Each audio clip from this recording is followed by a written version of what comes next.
बैशाख मासरे कालबैशाखी वर्षा आनीदेछि बन्या परिस्थिति। बेहाल ग्रामवासी अस्तरंग ब्लॉक झाडलिंग पंचायतर 3 नंबर वार्ड रे चित्र देखा मिली।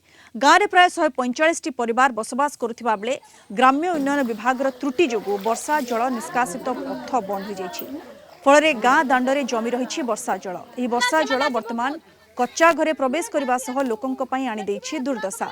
कौन रही परिस्थिति अधिक सूचना देउछन्ति आम काकटपुर रिपोर्टर लोकनाथ स्वाई।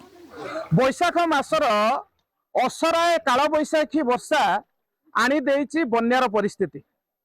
एही भली गोटे दृश्य देखा मिली अस्तरंग ब्लॉक झाडलिंग पंचायतर 3 नंबर वार्ड रे।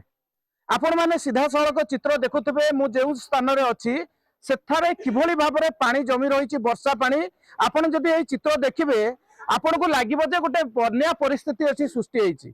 ढू ढू खरा समय रे जदि असराए वर्षा गोटे बन्यार परिस्थिति सृष्टि करुछि आमे कहूचु कहू उपांत अंचल कथा कहू नाहु आमे कहूचु उपकूल अंचल पुरी जिल्लार अस्तरंग ब्लॉक झाडलिंग पंचायतर 3 नंबर वार्ड कथा कहूचु। ये जो ग्रामटी रही 3 नंबर वार्ड टी प्राय 145 परिवार एठी बसवास करुछंती हरिजन साइटिए।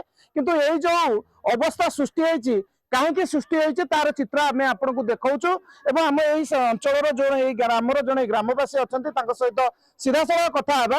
आगे मौसा ये जो बन्या परिस्थिति भली गोटे पानी जमी रही कौन कारण हेई पारे एवं केते दिन धरी एई भली अवस्था आपन भोगुछंती? हमें दीर्घ 10-12 दिन तीन वर्षा भितर सदाळे भोगुछु या किंतु दी थर सुखैलु तापरे आज तो हटान जबार सब बुड़ी गला कौन उपाय ना बात जात कर। अच्छा कंट्राक्ट के सुनना किए आम कथा शुणव जे काई अवस्था काई केमती पानी एठी बंद होबार कारण कोन? ब्रिज करदेले गोटे बाट थिला से बाट हाइट हबार बंद हो गला। अच्छा पानी को पटे जीव यार सुविधा किछि नाही जदि गोटे ड्रेनेज सिस्टम होता ये पानीटा आम सुविधा रहत ना कौन अवस्था है जी काई पानी एठी आइछु आ कौन करिबे पाठिया में गबासला ताई के हम कौन करी घर मरो दाई जी। हां घर मरो दाई जी गाय रहबो कोठी सोइबो कोठी रात्रे आ बापा से घा अधे भल जगह छे सेइते सोई।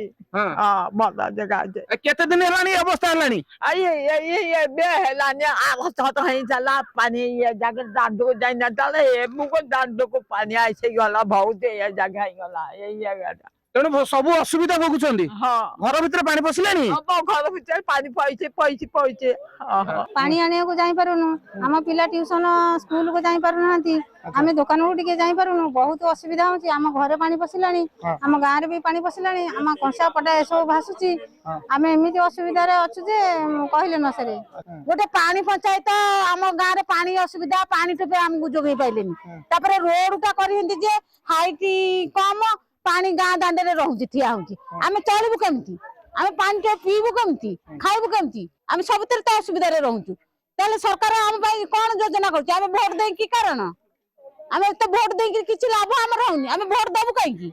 निश्चित भाव में आपण माने सीधा सड़क कथा शुणुथिले किभली भाव में ये जो अवस्था होईची यार सम्मुखीन हेबा परे लोक माने जो भली भाव में गोटे असुविधार सम्मुखीन होइचंती। आज गोटे असरा वर्षार परिस्थिति जदि एमती हेई पारे जदि आउ 2-3 असरा वर्षा हबो निश्चित भाव में एठी आउरी संगीन परिस्थिति सृष्टि हबो।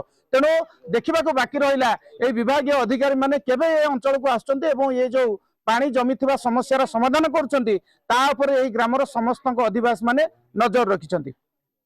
अस्तरंगर झाडलिंग ग्रामरु लोकनाथ स्वाई, कलिंग टीवी।